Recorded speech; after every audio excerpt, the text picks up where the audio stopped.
Epictetus once said, "What should one say when hardship comes?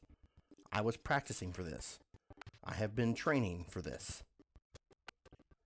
Welcome to the weekly dose. This week, video laryngoscopy, and specifically the Intubrite. Why won't this go in? If UVL stay high in the airway, I'll show you. It's not an up close and personal tool.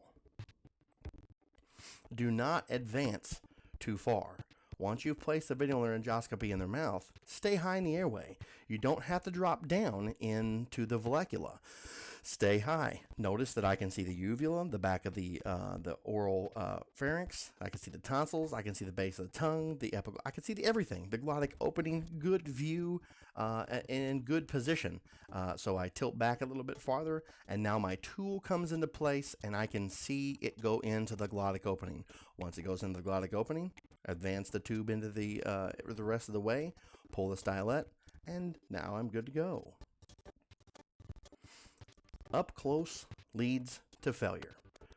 Do you know that during direct laryngoscopy, we're about, 12 to 13 inches away from the glottic opening. But in video laryngoscopy, I'm about an inch or maybe 2 inches from that glottic opening.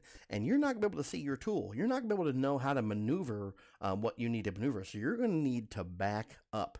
You're going to need to back up. Video laryngoscopy is like flying a drone.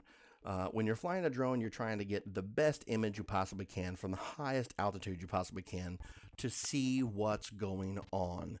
And now you can see your tool come into view, and now you can maneuver it the way it needs to be maneuvered. Choose your stylet wisely. These are not the stylets you're looking for.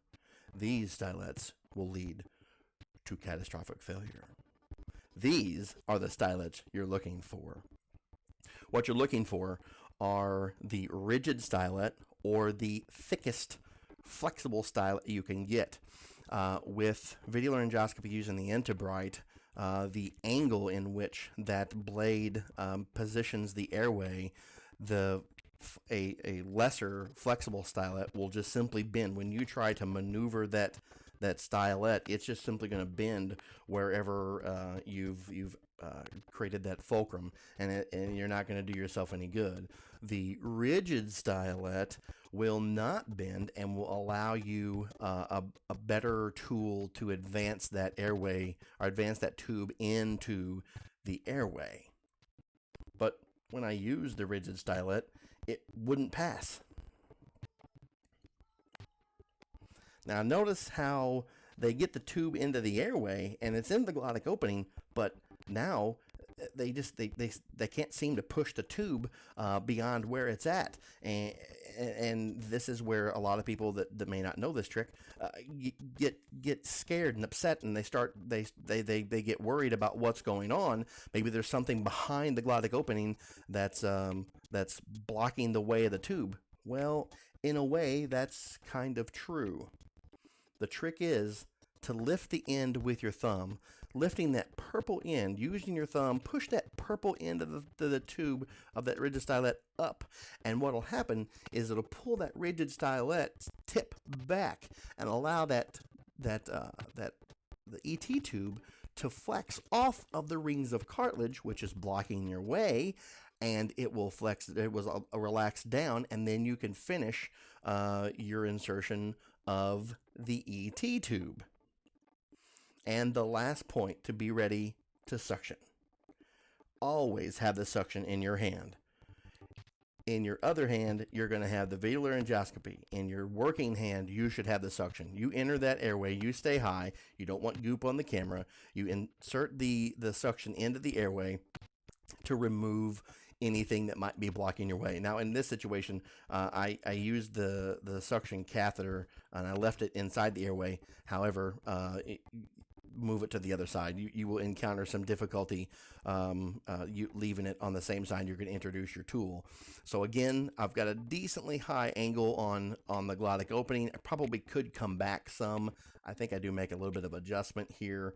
And as your tube comes into play or into view, then you can insert it, some little resistance there, up on the purple, and then advance the tube into the airway. So, the things to remember: stay high in the airway. We're a drone. We want the best view from the highest angle. Choose the right stylet. When you begin to intubate, bring the right tools to the right game. If the tube gets stuck as you're advancing with a rigid stylet, lift that purple thumb end with your thumb, and the tube tip will be able to be flexed, and it will advance into the airway. And last, be ready to suction. Be ready to suction. You should have that suction catheter in your hand anytime you are intubating from the very, very beginning. I thank you for watching, and until next time, stay safe.